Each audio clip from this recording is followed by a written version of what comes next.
लागीर झालं जी या मालिकेतून घराघरात पोहोचलेल्या कलाकारांमधील एक म्हणजे अभिनेत्री किरण ढाणे। झी मराठी वाहिनीवरील लागीर झालं जी या मालिकेत जेडीची भूमिका साकारत किरण ढाणे हिने प्रेक्षकांची मनं जिंकली। त्यामुळे किरणचा मोठा चाहता वर्गही आहे। या मालिकेत खलनायिकेची भूमिका साकारूनही तिला प्रेक्षकांकडून अनेकदा कौतुकाची थाप मिळाली आणि लागीर झालं जी ही मालिका सुद्धा प्रचंड गाजली होती। तर या मालिकेनंतर अभिनेत्री किरण ढाणे सोनी मराठी वाहिनीवरील एक होती राजकन्या या मालिकेत मुख्य भूमिकेत पाहायला मिळाली। यानंतर मात्र किरण कुठल्याही मालिकेत दिसली नाही। किरण ही साताऱ्याची असून एक होती राजकन्या ही मालिका संपल्यानंतर ती पुन्हा साताऱ्याला शिफ्ट झाली, परंतु यानंतर ती सिनेसृष्टीपासून लांब असल्याचं पाहायला मिळालं। यानंतर कदाचित किरण एका चित्रपटातून प्रेक्षकांच्या भेटीला येईल। तर सध्या किरण साताऱ्यात राहत असून ती स्वतःवर काम करत असल्याचं पाहायला मिळते। किरण फिटनेस फ्रीक असल्याने ती अनेकदा वर्कआउट करतानाचे फोटो पोस्ट करत असते। या व्यतिरिक्त ती अनेक वेगवेगळे फोटोशूटही करताना पाहायला मिळते।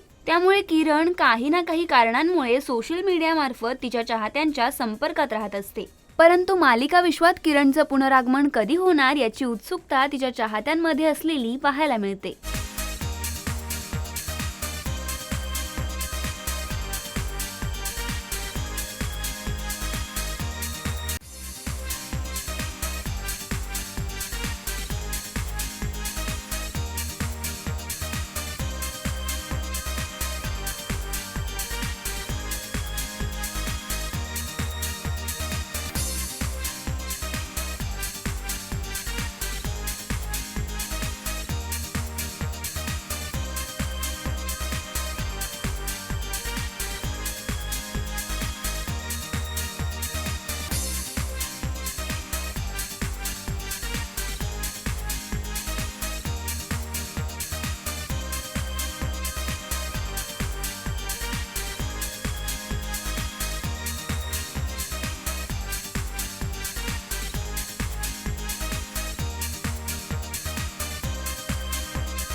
मराठी चित्रपटसृष्टीतील लेटेस्ट अपडेट्स आणि गॉसिपसाठी आमच्या चॅनेलला सबस्क्राईब करा आणि बेल ऐकन दाबायला विसरू नका।